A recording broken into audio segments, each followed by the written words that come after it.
Hello and welcome back to this podcast. This is so odd because now I'm speaking in English because I have a great special guest coming in today's episode.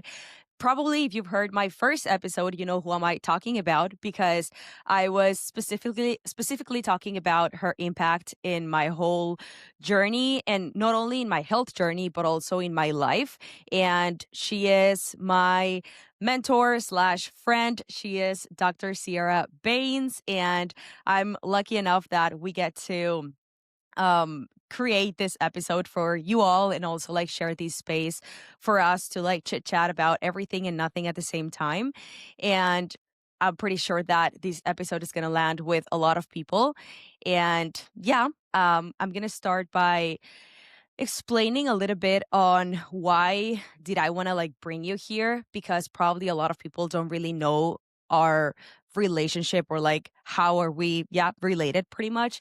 And as I've mentioned before, I've dealt with like health issues for the past decade. And when I first got to Sierra, it was probably, what is it, like 2 years ago that it was maybe my lowest point in my entire life. I remember specifically the time where I went through your Instagram and I was suicidal. I was literally having like suicide thoughts every single day. And I was completely desperate. I've already been with like over 15 practitioners by then.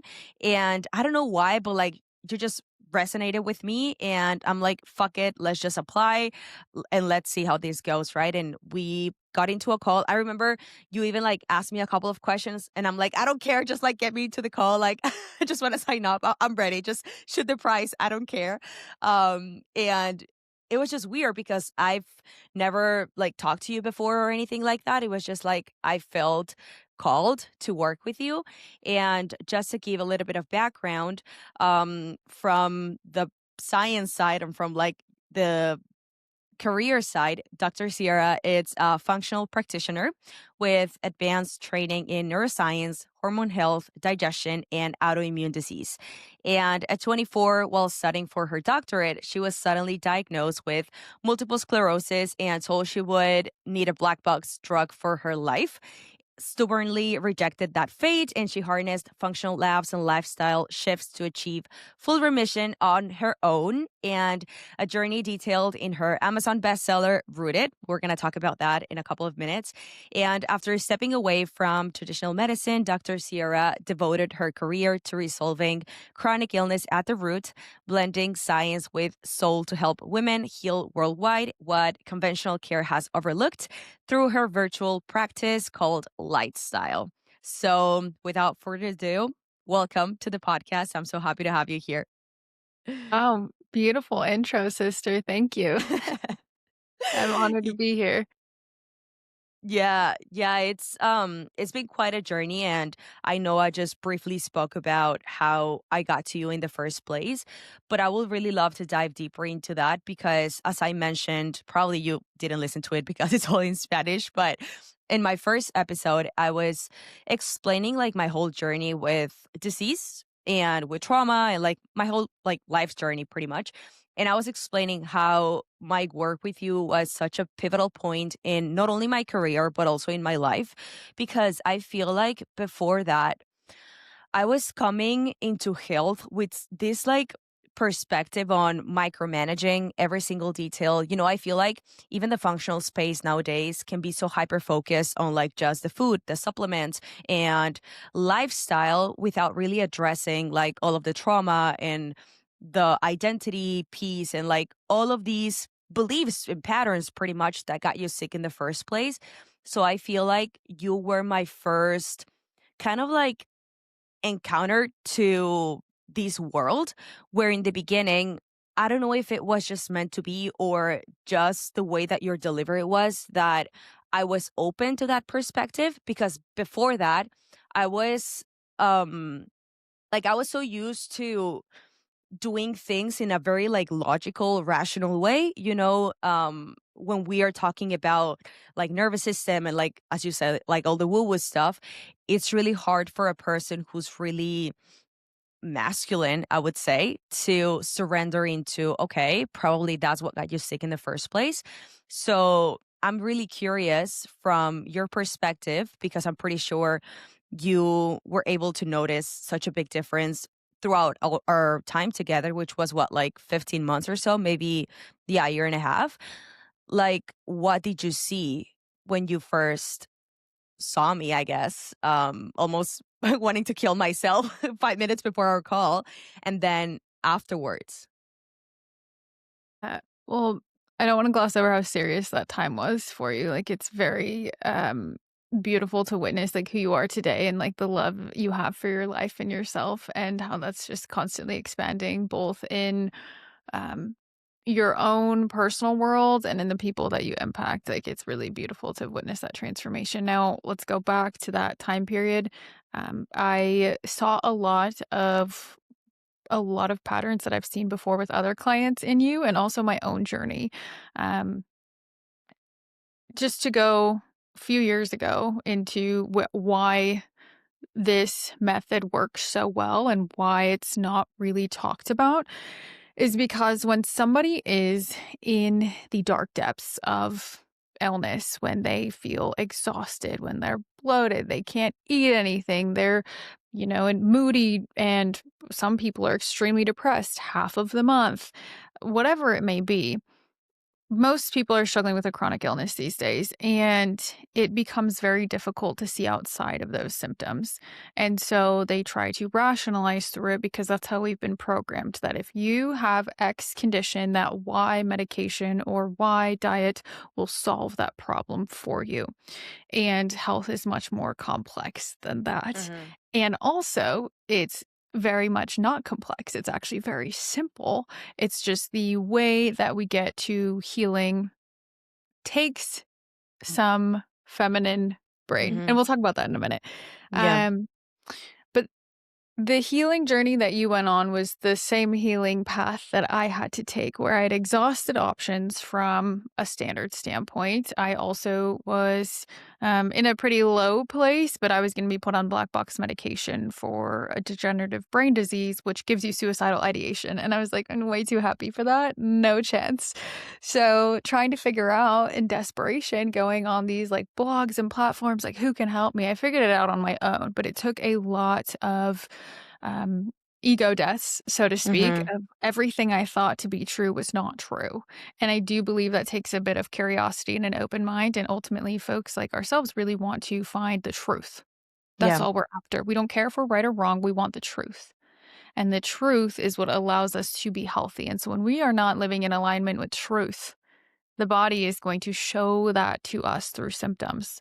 Mhm. And that can be through physical stressors, environmental stressors, emotional stressors. And so the biggest shift I saw in you is you were always open and curious to truth. Right? You Mhm. definitely had some fear that this wasn't going to work because it hadn't worked 15 times previously. And at the same time, you were open and willing to anything that we were going to try. And the cool thing is this process was something you had never tried before. It was Mhm. letting go of a lot of the restriction. It was letting go of needing to take 30 pills because that wasn't the problem. Mhm. Right? The problem was that the body was feeling unsafe. And that's really the core symptom for most people. Yeah. Yeah, and I feel like it's also really hard because it takes a leap of faith.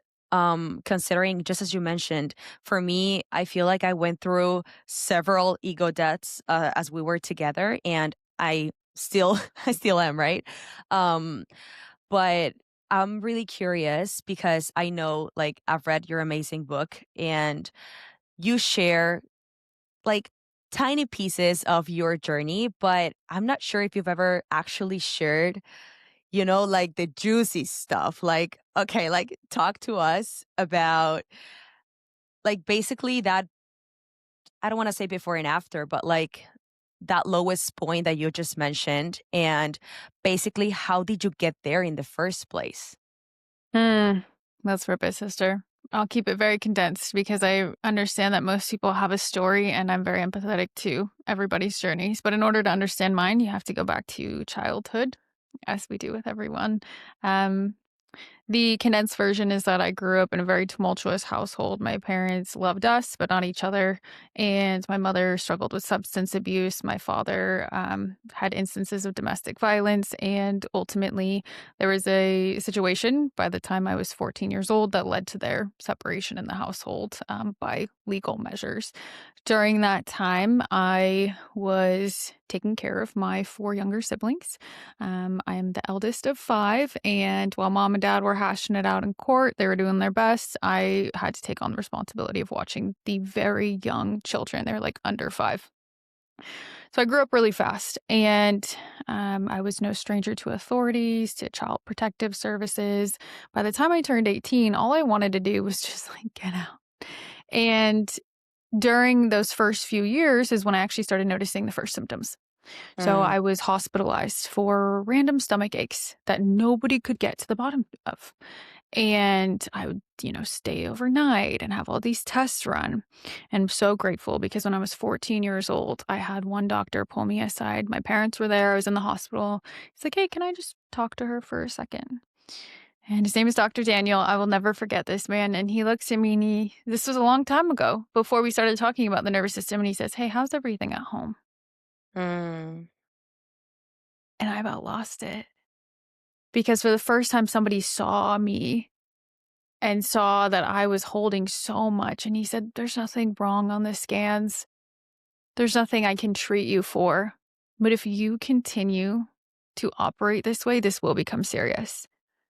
And I was 14. I didn't understand. Mhm. But that planted a seed for me that now, over a decade and a half later, I've been able to watch that blossom. So fast forward a few years, I go to college. I don't treat my body super healthy, but I'm on the track to medicine. That was always the track for me. You're going to be a doctor. You're going to be a doctor. I was 6 years old and said I wanted to be a doctor. Who knows what that even means? So I was programmed to go do this. Hey, I do all the internships. I get all the accolades. I work in sports. Fantastic. I go to the number one school for my field of medicine for graduate school. Okay, again, accolades, accolades, chasing perfection. And during that time, the COVID pandemic hit across the world.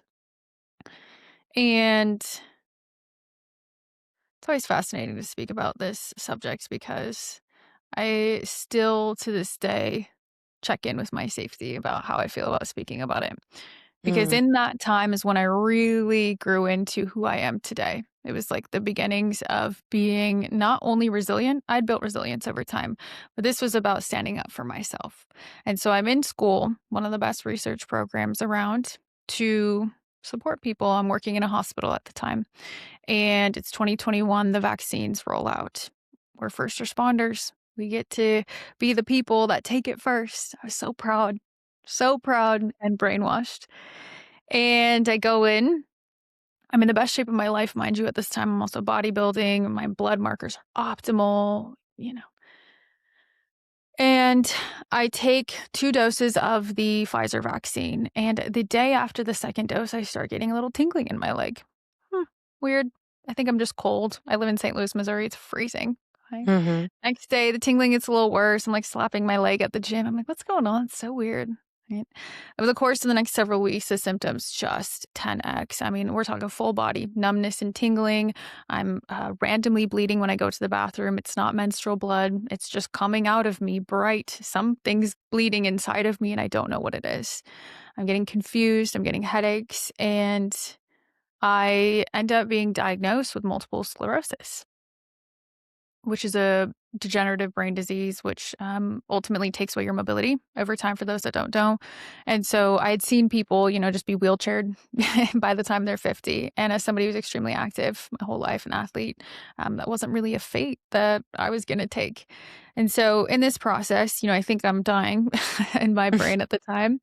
And the options I'm given are, hey, take this black box drug, which gives you suicidal ideation, but you won't be in pain anymore, or we can't help you. And throughout the process, there's something in my mind that's asking, okay, is there any correlation with this quote unquote medicine you gave me, this vaccine, to my symptoms? They happen the day after. Like, I can't just be getting sick right now. Is this really true? Every time, no, no, no, no. So I go to neurologists across the country.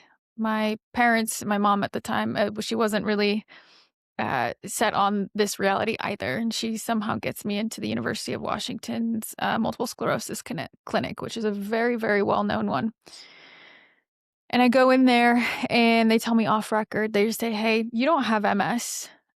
This is a reaction to vaccination. We see it all the time with the flu. We can't put it on the record, but we can't help you either. So it's April of 2021 at this point. I still have all my symptoms. Nobody knows what to do. And I'm a grandma killer if I tell the truth. So at that point, only my immediate family knew, my partner at the time knew, my best friend, that this was by vaccine injury. And because of all the programming that was going on around surrounding the pandemic, which we now know a lot more truth about, and we can talk about this, I had to stay silent. I was still completing my degree. I wanted to make sure I could stay in school. I had spent over six figures, multiple Mm-hmm. six figures being able to be there. So it's about 10 months later from the first time I have symptoms. I go through all of this. I'm working in outpatient clinics and helping people and watching the pandemic and these vaccines would destroy lives. And I finally put out a video. I'd done a series on Instagram as to how I was doing with symptoms because I was diagnosed. And I Mm-hmm. was like, I'm just going to tell people I'm diagnosed. Then I was going through a couple more of like what my journey looked like.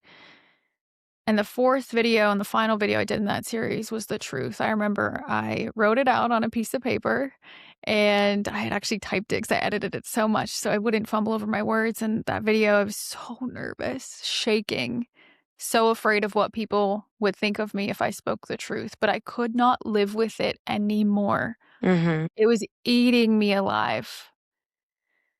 And so I finally said, hey, this was not random MS. This was a reaction to the vaccine, and I don't care what your political views are. I only care about the truth. And so I have to speak this because truth is what matters most to me. And that video went viral. And that is where I recognized I had a responsibility to support people in this. So over time, it took me about 6 months from the initial injury to when I was able to resolve all my symptoms on my own. I'd gone down the rabbit holes of natural holistic healing. I decided after I put out that video, I will not work in standard medicine. I don't know what I'm going to do yet, but I'm going to figure out how to help people from a holistic lens. And so I took my boards exam, I graduated, I got functionally certified, and I started my practice a year later. Wow, that is really crazy. And it's insane the fact that you had to go through that in silence. I feel like that's where the actual trauma begins. Not necessarily what happened, but more so the fact that you didn't have any support as you were going through it. Um, that's really crazy. And at the same time, now that you are on the other side, let's say, would you say that you consider that as something that was kind of just like your initiation in this world, kind of like something necessary for it to happen, for you to be here? I'm glad you asked that because I'm so grateful it happened. It's the best thing that happened to me, honestly, because it allowed me to open my eyes for the first time to what actually is truth. And I brought up the childhood patterns to bring up the patterns of silence that had happened Mm, throughout my life and the survival mode of wanting to please others in order to feel safe, mhm, wanting to just keep the peace in order to feel safe. And I had had those patterns. The earliest I can remember is 6 years old, keeping the peace to feel safe. And so, with that pattern, taking that through decades, my body finally gave in through autoimmune presentation. And while the vaccine it was extremely toxic for my body, it was not the only thing. It was the straw that broke the camel's back yes. after years and years and years and years and years of this pattern.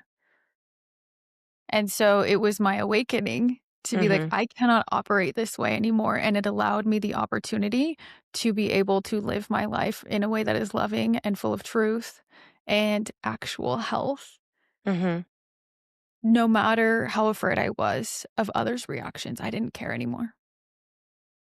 Have two questions. One related to what you were just saying about what would people say if I speak out the truth. I feel like I'm at a point right now where because of your own journey, there's a lot of things that you know based on your own experience that might not be on PubMed, right? And a lot of people might mm, say that they're not truth or like disqualify them in a sense. How did you gain courage to basically speak out regardless of, yeah, I mean, like all of the experts in Western medicine will come at you saying, okay, this is not in PubMed, right? Like this is not in scientific literature. Like it's not correct. I have two threads to that. The first is if we truly look at data and research and we look at how the study was funded and also how the data was interpreted, excuse me. Most people don't have a high level understanding of interpreting data. I had to go to graduate school to obtain my doctorate and take multiple courses on how to read literature in the science to understand if it is quality literature. Most people grab a headline and have no idea what happened with the methods or what data was extrapolated to create this headline. And the cool thing is once you recognize that, then you can see most of it's manipulated.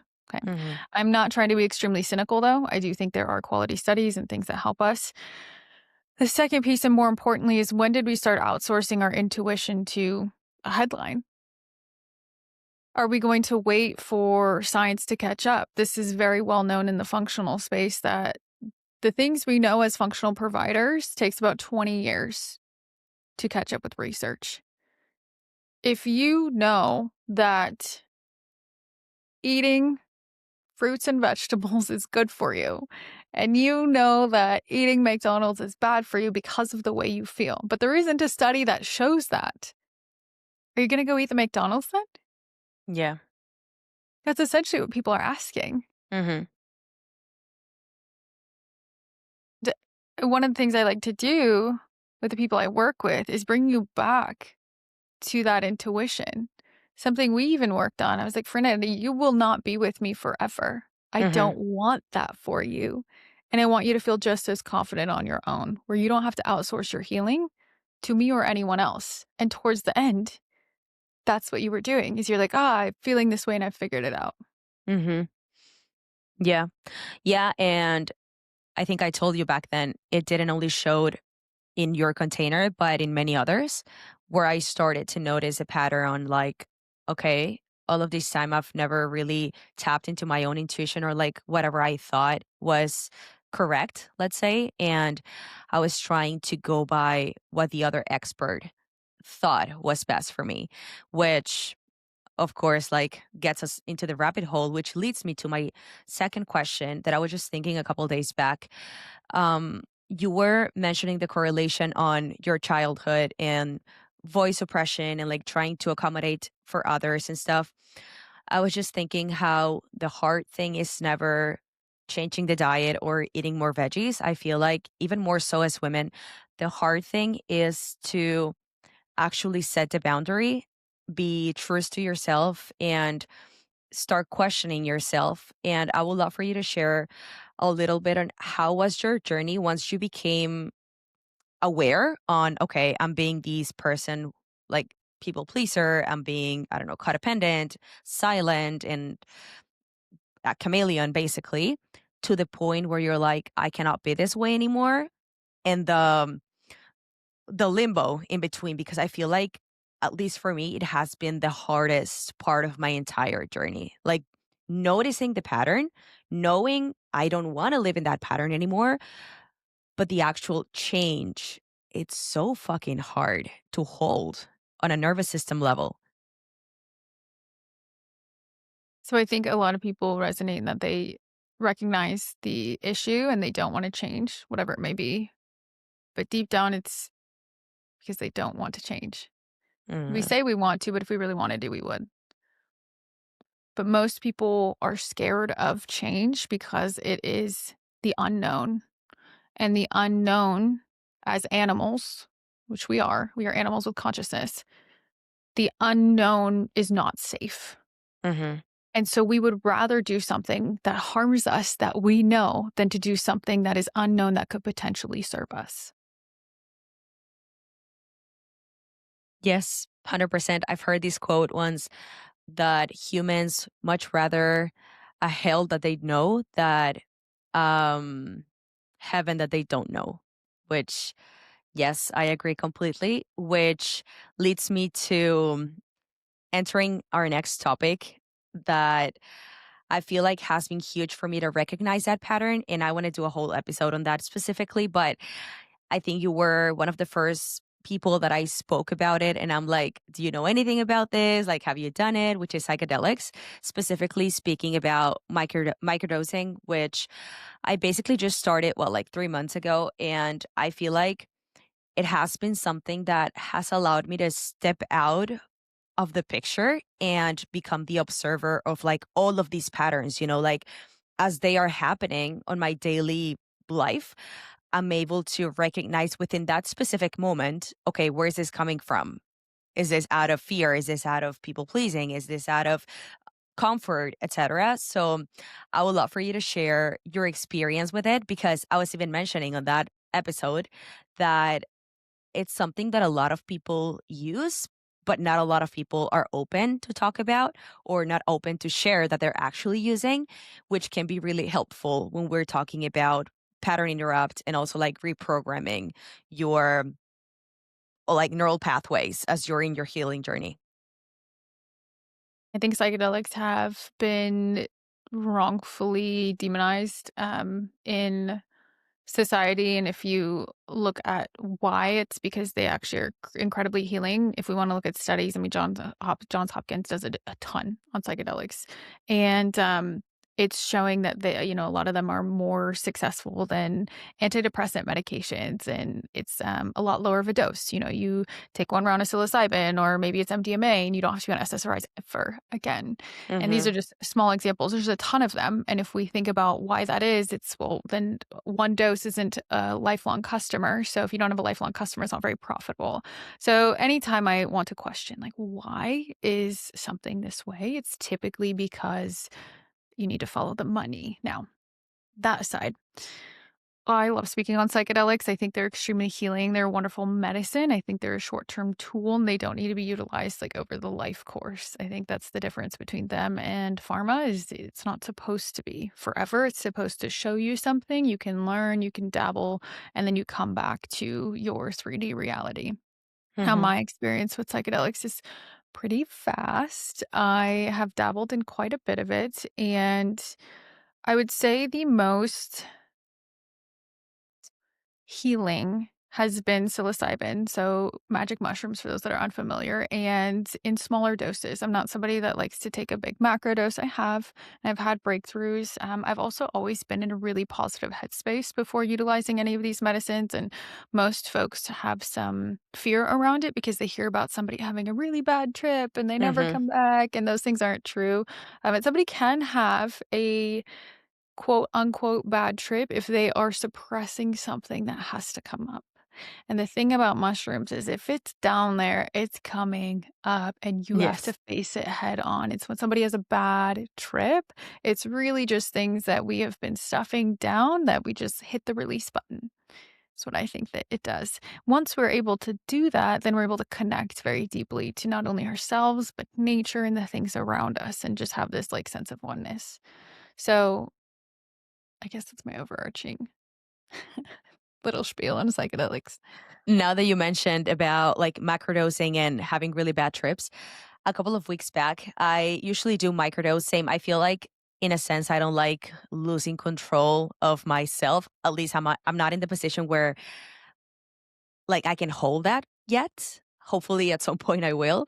But I was doing 1 gram, which it's not considered, I would say, like a really macrodose, but still. And a lot of fear just came through, like really, really like panic, really, really crazy, unbearable. And as you mentioned, it's just an illuminator, right? It will just expand what's already within.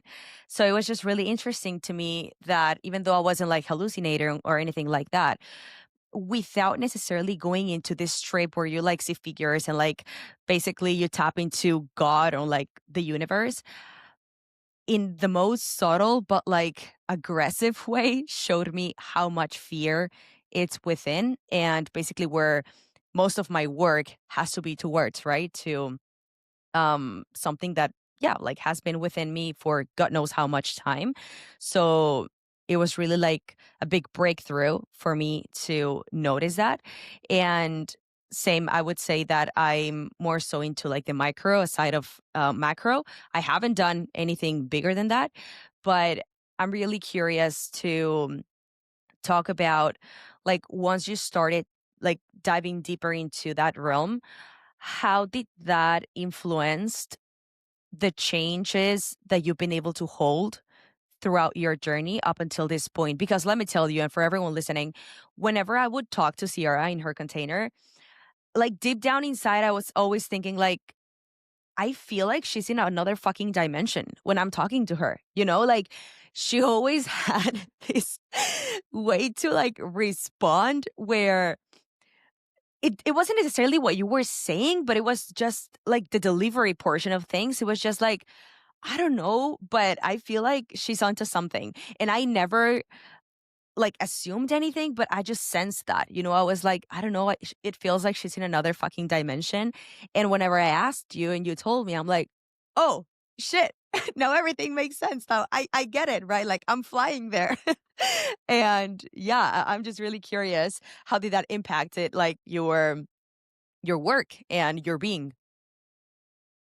Yeah, I'm just on mushrooms the whole time. Just kidding. Yeah. To clarify, I was never on mushrooms in a work setting. However, I think my experience with psychedelics, it was like most of 2023 and part of 2024, I had like a lot of exposure to different medicines, and I was always safe. Like I always had experts around me and people that were able to facilitate those journeys so that I was able to just experience the medicine itself. So I'm really proud of you for jumping in at 1 gram. And it's a pretty decent dose of mushrooms and Hmm. to be able to like have whatever comes to the surface. Now, in all of that, like I think the biggest realizations I had were just along the same lines of most of what we've read about is unserious. Hmm. And also, um, the human experience is so special because I've told you this story, I'll share it publicly, that I did accidentally take 2 tabs of acid one time,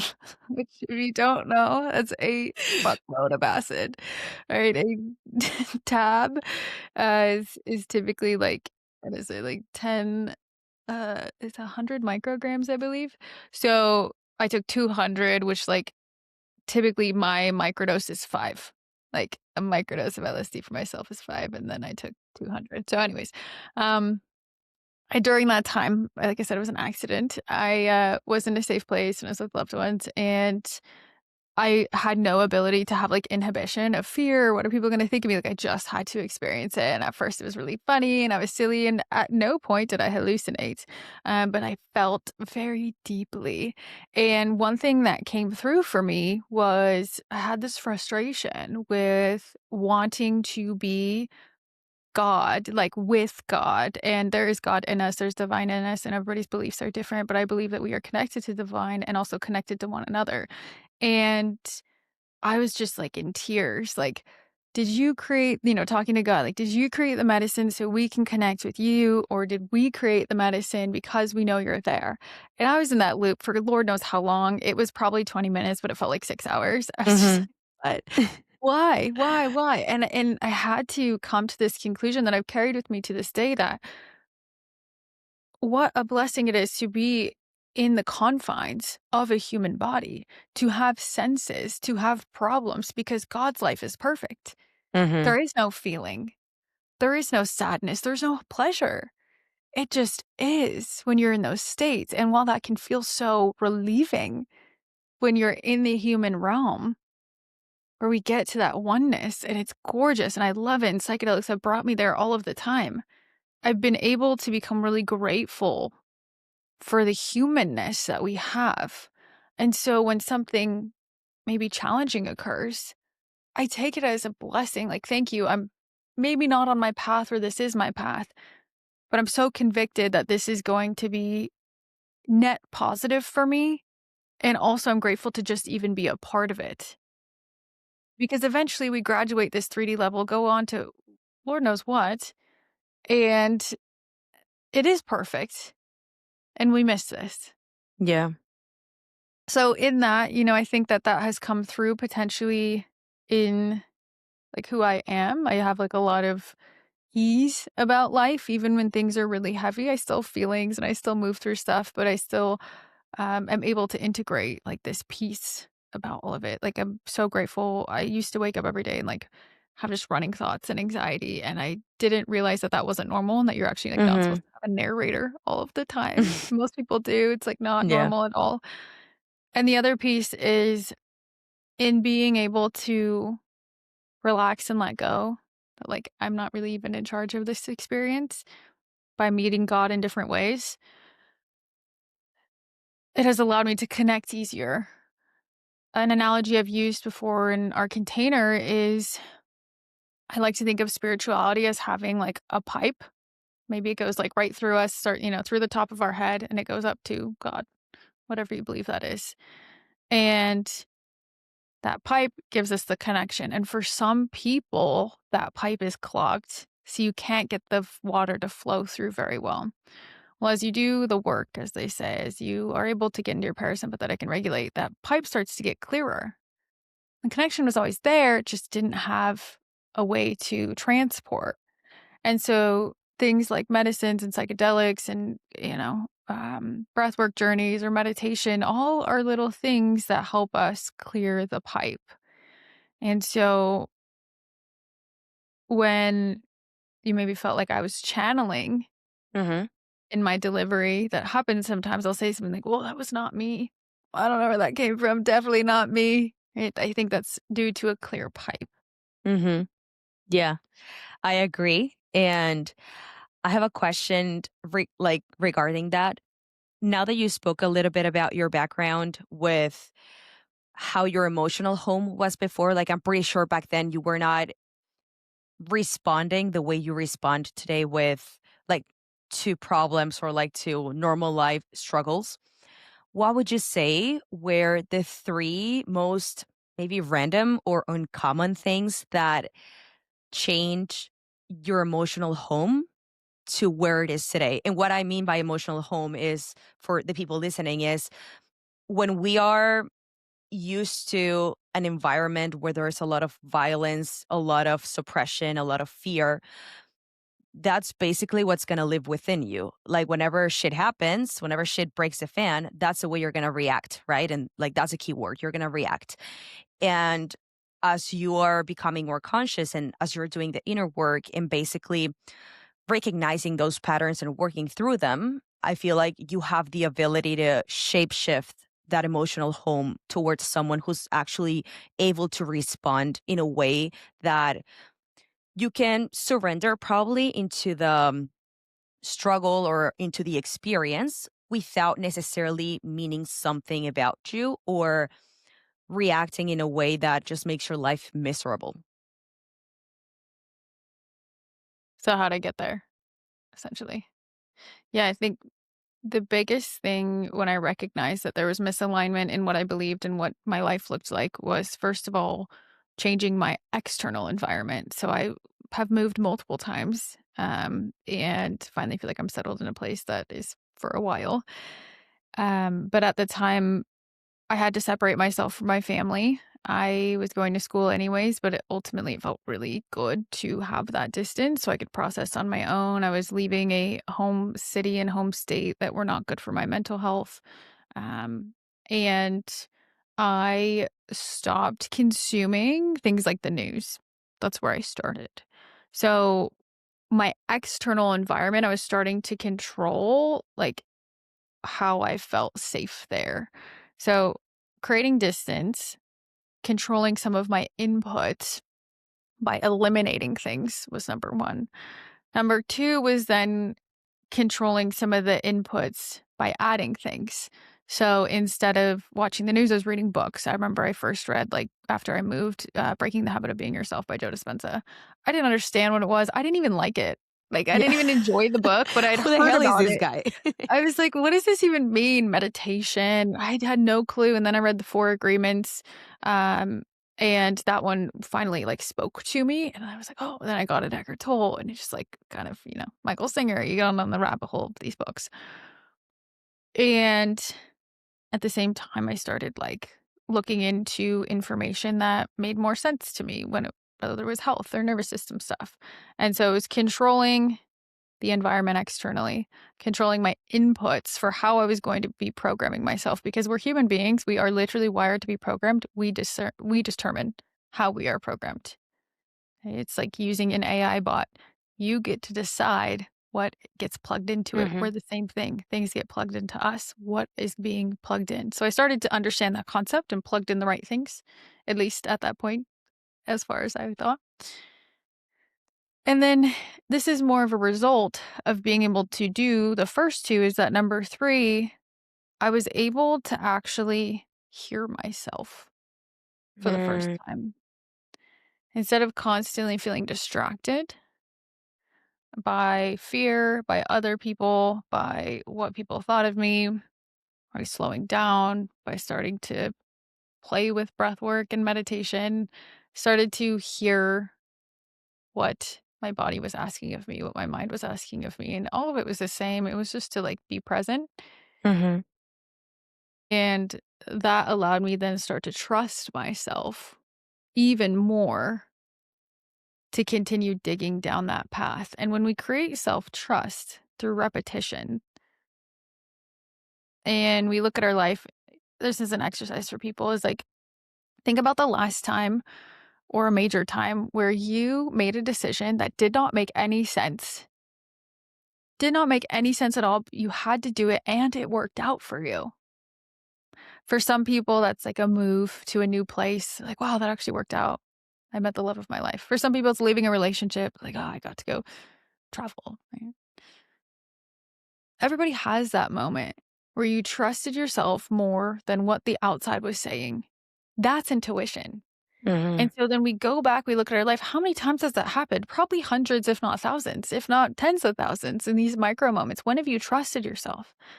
And you put every little bit in this bank of proof, proof, proof, proof, proof. I know what is good for me. And that is how you have so kindly stated that I have this like safe emotional home. That's how I've built that is by just layering bricks of proof. And those are rock solid. Mm. Were you ever scared as you were meeting yourself? Like the Always. real self? When I was meeting my real self, did she scare me? No. I was nervous in making decisions, but as I met Mhm. like the higher real self, it honestly just feels safe. It feels like a coming home. It feels like a mom giving you a hug. It feels like Mm. a grandparent giving you a hug. It feels like truth. And ultimately, that's a word I come back to a lot. Because when we know something to be true, you don't need a study to tell you that. You just know in your cells, like, yes, this is a full body fuck yes. I think that's what you felt, coming into the container. You're like, I have no Mhm. idea why the hell I'm here. And I've done that I with don't plenty know. of I mentors don't as know. Just well. take my money. Yeah, Yes. I operate the same way. It's happened actually every time that way. I'm like, I don't understand, but I'm following this pull because this pull has led me amazing places before. Yeah, and I feel something that it's relevant for both of our work as women. I feel like with time, we are more and more losing that because and we've talked about this how even it's correlated to business, right? Like there's a lot of business women that are going to listen to this episode and still a lot of like gut feelings that you get that you won't listen to because it's not the ideal or the most optimal way to operate, but it's like small betrayals that you're doing like every single day that it just, at least for me, in my own experience, it got to the point where I would say that up until this point, I am finally getting to, yeah, to a point in my life where I'm slowly getting to meet myself and trying to build trust. Because before that, since all of my decisions were based on what the other people will think it's right, and I will question my own intuition, it's kind of like dipping one finger into the water and trying to see, like, okay, it's not that cold, it's not that hot. And as you said, I think it's a continuous work in progress that you have to be actively, mm, like, working on, basically, because with all the external noise that we have nowadays, I feel like it's just so easy to lose yourself in that. And that's why we love all the fucking content that says 3 things to lose belly fat, 3 things to heal your hormones, and it's sad. Like, it's the only thing that fucking works in the algorithm. It's the only thing that people would actually stop and see what you have to say. But it's because of how much we tend to outsource our power instead of questioning ourselves. Okay, what the fuck it is that my body needs? What is it asking me? Um, for us to actually listen to it. So yeah, it's a rabbit hole, and I would love for you to talk to us a little bit on your book, because I'm pretty sure that a lot of people, if they have not read it, they need to read it. It's really, really awesome. I have a signed copy, and I would love for you to, yeah, talk to us a little bit about your book. I think what's nice about the book is it helps bridge the gap between somebody who is in a dark hole of, I don't know where to start with my symptoms. I know that Western medicine isn't working for me, but I don't know what to do. And somebody who's on the other side of like, oh, I don't need to outsource my intuition. That's a huge jump. In fact, nobody makes that jump. You have to take many, many steps to get there. And so it can be simple. And sometimes we forget like what that process actually looked like. And before I get into the content of the book, what I think is really important is that we start in that place. Something awakens us where we say, hey, there's something else. There's a nudge. Maybe you see a post. Maybe you see somebody else's transformation. Maybe somebody just tells you the word holistic. Like, Hmm. let me go look that up because I want an answer. You're not wrong for doing that. However, our brains have been programmed to respond to fear. If we think about being a caveman in survival mode, if a tiger comes up, we got to get the heck out of there because otherwise we are going to die. Versus if it's a nice sunny day out, we can take pleasure in that, but it's not going to rile up our nervous systems as much. So, media knows this that we are 250 times more likely to respond to fear than we are to pleasure.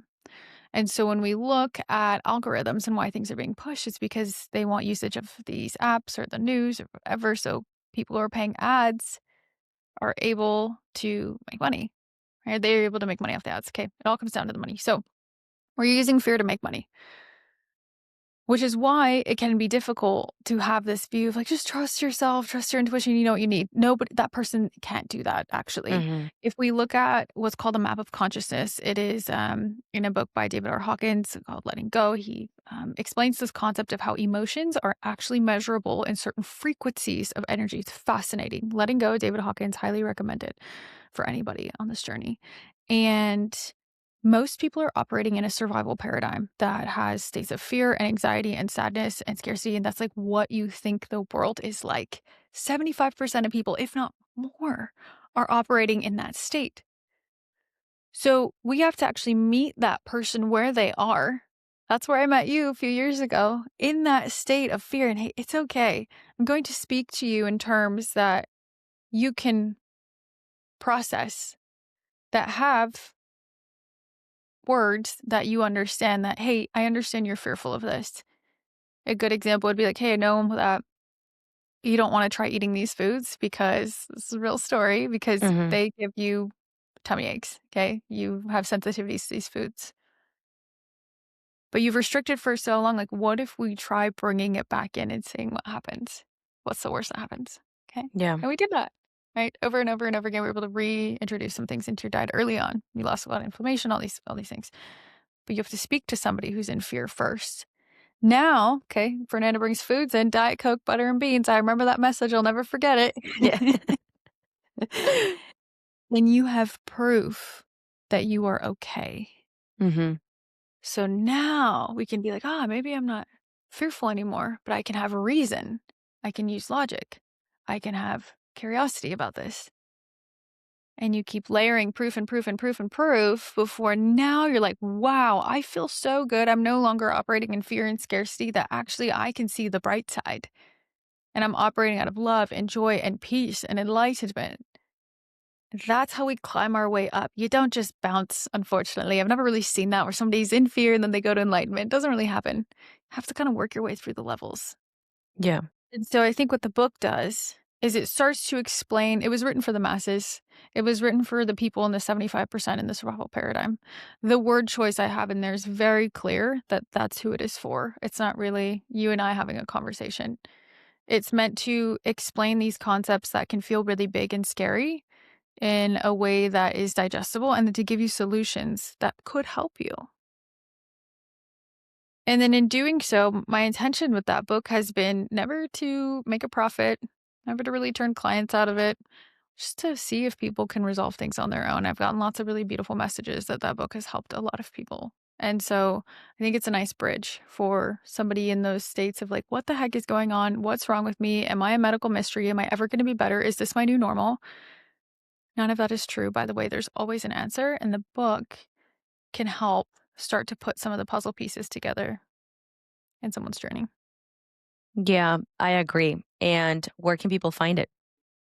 It is on Amazon. You can also find it if you are in the US, Barnes& and Noble's online, but I would suggest Amazon as well. We do international too on Amazon. So, Yeah, I highly suggest it. As you said, it's something that it's not basic, but pretty simple to understand where it's not overwhelming. I feel like nowadays social media can make health really overwhelming. And the book puts it in a way where it feels, as you said, like so digestible and so applicable with daily tasks in your life that you can like slowly start integrating that can build safety pretty much in yourself and in your body. yeah, So there's a it's a protocol at the end. Yeah. There's a protocol at the end that has like 4 weeks of like what to do nutritionally, sleep wise, recovery, movement, and like environmental and emotional stress management. So I hope that that supports some people. yeah, I feel like it's a great place to start if, for example, you are thinking coaching, it's not a doable thing at the moment. It's such a great way to build the foundations to start seeing improvements, whether you have, as you said, like chronic illness or you're just dealing with digestive discomfort and like shitty energy. I feel like it's such a great tool to have in your toolbox that you can always go back to. I want to finish with one magic question. So you're going to give me a number from 1 to 10, and I'm going to say the question to you. So, what would you say? 7. Oh, so I was writing these questions. I feel like this is the fucking hardest, at least for me. Okay, the main thing like the main goal for all these questions, it's to basically spark something in you that it's homework, basically. So, what truth would give you peace, but will cost you too much to sustain? What truth would give me peace but would cost me too much to sustain? Yeah, like it would have to, like, would mean a lot of changes in your life. Before I answer the question, I think if something was going to give me peace, I would find a way to sustain it. Love that. Do you want to rephrase the question? Mm, I can try to answer it, but I would operate under the fact that if something is going to give me that much peace, that I would find a way to sustain it. well, that you haven't taken action because Mm. it would mean a lot of change that potentially you don't want to deal right now. Mm.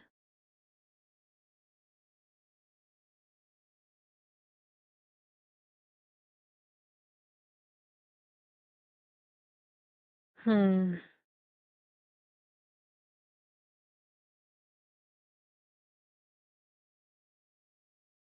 Yeah, I think there's a lot of things that I have a few goals that are timeline driven. And if time was not a barrier, then of course I would have lots of peace in these. And the biggest one would be taking space away from a lot of service and Mm. starting a family. Mm, so And cute. yeah, I mean, the only thing really preventing that is just the environmental setup, that we have. So ultimately, this is quite a rabbit hole. I think my clients that have gone the furthest in the consciousness journey and the spiritual journey as women tend to find that they crave a lot of space. Mhm, And I don't believe that the things that we celebrate and give people badges for productivity, you know this about me, but I have like every letter after my name and all the accolades under the sun, and they've never brought me long-term peace or happiness. They've been cool. It's a testament of hard work and career. I really think that in the three facets of life that matter the most to us, it's health, wealth, and relationships. I mhm. don't have an issue maintaining health. It's literally my scope of practice. I don't have an issue with a professional career. It's something I've always strove after. Both those things are widely celebrated and encouraged to have this like busy badge of honor. So in order to be liked and accepted, that's how I first started going after these things, is because I was rewarded for doing well. Now, am I grateful for that in some aspects, especially, in my early years at home? Yes, my parents did the best they could with the perspective of life that they have. And at the same time, there's some unlearning I've had to do because the one place that I struggled on is relationships. Not that Mm, I struggle to make friends or have healthy partners, but that I feel guilty sometimes for taking space for that, or mm, feel guilty for wanting to have more space. Or feel that I've been in relationships before where a partner, like, wasn't ready to take on more responsibility, and so, like, I'm shamed for wanting to have more time to raise children. yeah, Not my current partner at all, but, yeah, I think that's the biggest one. Is just being able to be in my feminine a little bit more because I've been so masculine dominant that being able to have space for nurturing a home is actually what I mhm, desire. I cannot wait to see baby Sierras. They're gonna be the best. They're gonna be the Yeah, best, and I'll still, like, do that shit to the best of my ability, like, I'll have Google Docs and all the things, like, SOPs, SOPs for SOPs. raising my kid. Yeah, exactly, SOPs for raising my kids. That's Knowing you, I feel like, and probably you know this, I don't have to tell you, but I feel like if it's something that it's in like on the top of your head, most likely the universe is just gonna surprise you one of these days. I'm pretty sure of that. Not yet, universe, not yet. Yeah. But it's such a great mirror for me to reflect on because and I every time we speak, I told you this, right? Like you're such a role model for me in many areas. And it's really interesting because me too. I feel like when you're a woman, a driven woman and someone who seeks out like career goals and wants to be quote unquote successful, the first thing that tends to suffer is relationships. But in my end, where I struggle the most isn't necessarily wanting to take more space for relationships. It's more so feeling guilty for not wanting to take more space for relationships, you know? But I also feel like it might be like an age thing, like the phase in life where I'm at right now, where I value a lot of like my growth and learning and expanding and blah blah blah. But yeah, it's really fascinating to see the other spectrum, right? Coming from someone who is really like such a big deal for me and saying like, no, you know what? I actually like that's it. like I want some more space for this other area to also nurture it.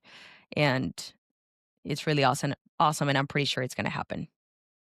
Thank you. Yeah. I think it's a duality of like being somebody who is successful and driven and, wanting to achieve all these things and then does that to wanting to have the space to like have that peace and celebration. Like, why do all of this if we don't have that peace? Yeah. And for me, like, there is an end to it. It's like there's an end to the achievement, there's an end to whatever this next step is. And if I really sit with it and I'm so honest about it, it's not something that's ever praised because it's not something that feels very motivating for a lot of people. It's like, yeah, I'm going to take this career to however far I can, Mhm. because I have the ability to, and I have the gifts to, and God has given me this life to be able to go do that. And I'm grateful for that opportunity. And also, in the depths of what I desire, it's not very marketable. Mhm. And I had a client ask me this like, a couple years ago. I think it's important to know for anybody that's like early in the journey and they just want to like get all up and go on a farm. You can. I don't suggest it. My client asked previously, she said, you talk a lot about like being able to run a business from a state of ease and flow. And I see Mhm. that with people that I look up to. But most of the time, they've all gone through like a grind season. Like, can you have the ease and flow without going through the grind? Mhm. And while I think anything is possible, I have never seen an example of somebody that is doing better than me or that I look up to that did not have a season where it was tough. Mhm. I do think you need the duality to then be able to appreciate the season of space. So I'll never say anything that like, oh, you can do it without that. It's like, Yeah. yeah, you have You need it. the mirror. You need both. Yeah. It reminds me of, I think I saw in one comment, I don't know if it was on Instagram, on how much people with already so much wealth, they always come to the same thing, like, oh yeah, but like I'm not happy, or like, yeah, but it wasn't fulfilling. And the comments were like, yeah, but you only say that because you already like you're driving a Mercedes. Like that's why now you're on the other spectrum. But as you said, I feel like even in health, it's necessary for you to go through all of these stages where you have to touch rock bottom in order for you to find different paths and find the one that aligns the most with you. And eventually, as you said, like it becomes the best thing that could have ever happened to you. And it happened to me as well because of our work together. So yeah, as you said, it's the duality and the fascination of human mind and Mhm. existential crisis. The last thing I'll add on to that is that the challenging seasons don't have to feel bad, and the celebratory or slow seasons don't have to feel good, or vice versa. It's like, can we find peace in all of it? Mhm. Is 100%. Thank you so much for making space for this amazing episode. I'm so happy to have you here, and I'm always happy every time we talk. There's a lot of insights that come through, you channel through, and I hope to have you here again with baby Sierras. Okay, I'll see you in 3 years. No, seriously, thank you. Thank you for everything, and um, again, I'll repeat it. I admire you so much, and I'm so grateful for getting to be someone close in your circle and getting to share this lifetime with you. So received. Love you. Yeah, love you too. And thank you again.